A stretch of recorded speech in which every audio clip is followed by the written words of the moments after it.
partis politiques. Pierre est au Parti socialiste, Françoise est à l'UMP, Annie est dans un parti d'extrême gauche et Franck est au Front national. Ils sont donc tous membres d'un parti politique. Ça veut dire qu'ils ont décidé de rejoindre d'autres gens qui pensent comme eux et défendent la même vision de la société. C'est dans les années 1870, à la naissance de la Troisième République, que sont vraiment nés les partis politiques tels qu'on les conçoit aujourd'hui. Avant, les ouvriers se réunissaient dans des organisations ouvrières, les paysans défendaient leurs intérêts, comme les nobles ou les bourgeois, chacun de leur côté, et les mandats électifs se disputaient entre personnalités influentes et notables locaux en fonction de leur respectabilité. Aujourd'hui, Pierre, Françoise, Annie et Franck réfléchissent avec leurs amis ou leurs camarades de parti à tous les aspects de la vie en commun, l'économie, l'éducation, la famille, l'immigration, la politique étrangère, la sécurité.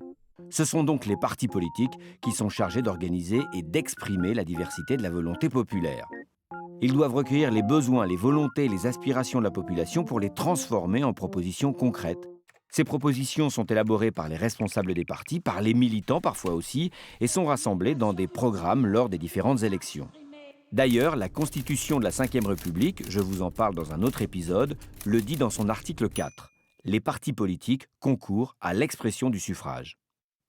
Le second rôle des partis politiques, c'est d'organiser la sélection des candidats que chacun d'entre eux présentera aux différentes élections.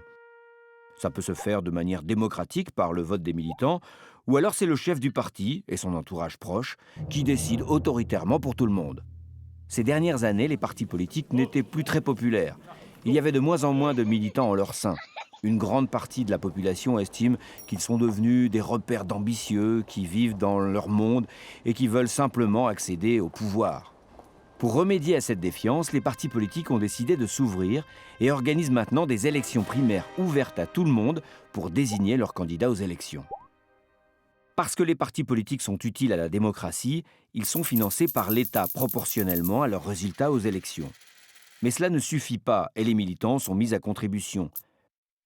Pierre, Françoise, Annie et Franck et leurs amis militants sont pour la plupart des passionnés qui donnent beaucoup de leur temps pour convaincre leurs concitoyens et faire vivre la démocratie.